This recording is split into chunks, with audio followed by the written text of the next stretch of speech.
Now we will start with the proof. What are proofs now? We have studied many properties of angles, triangles, quadrilaterals through activities.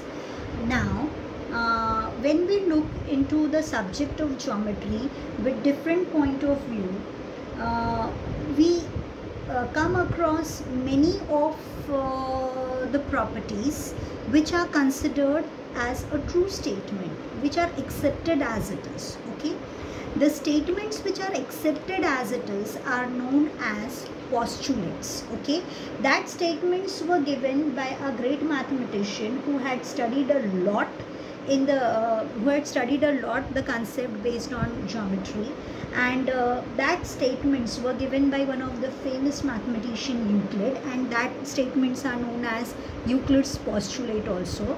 So the statements are taken as it is, okay, without any proof, right? But there are certain statements which are to be proven. Okay, that statements is proven on the basis of these postulates, means with the help of the postulates only we are able to prove the theorems. Okay, that answer for the theorem is known as proof. Okay, and the statements which are taken as it is without any proof is known as postulates and axioms. Okay, so here we will take few of the properties, few of the postulates which were given by Euclid. Okay, now from a single point, how many lines can be passed?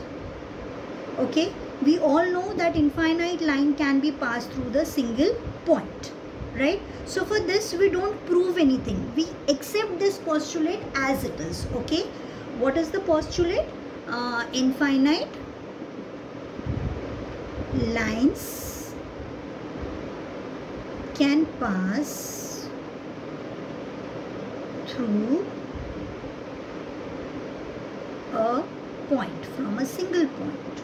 Okay, now when I draw 2 points, okay, how many points I have drawn?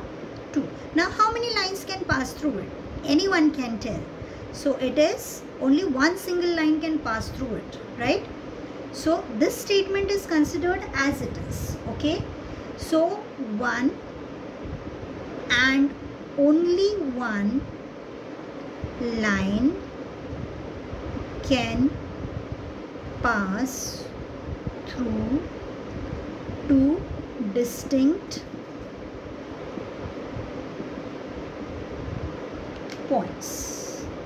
Now to draw a circle, we can consider any point as the center. Now it is not specified, or we don't have to prove that we have to consider this point only. Okay, so this is also one of the postulate that we can take as it is. What is the postulate? A circle of given radius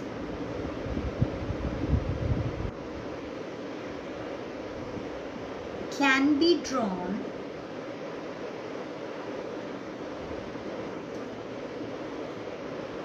taking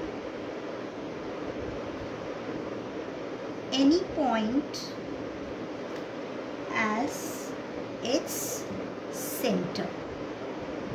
Okay, now the next one.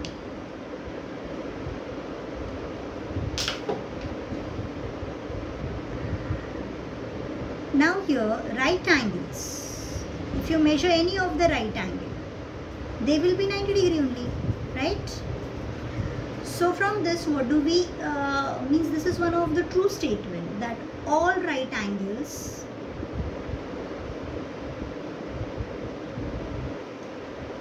are congruent. Okay, now if two parallel lines are making an interior angle less than 180 degree, okay, these two angles, if I add, I'll name this as A, this as B. Interior angles should measure 180 degree, right? Means their sum should be 180 degree. They are supplementary. But if they measure less than 180 degree, then the lines are not parallel. They will meet at one point. Okay. So these are the postulates which are known as Euclid's postulate, and they are considered as it is without any proof. Okay. Now to verify certain the properties are supported by to be true if it is proved logically. Okay, then that properties are known as theorems. These are known as postulates, and the properties are known which are to be proven are known as theorems. Okay, and the arguments, the logical arguments, whatever we write for it, they are known as proof.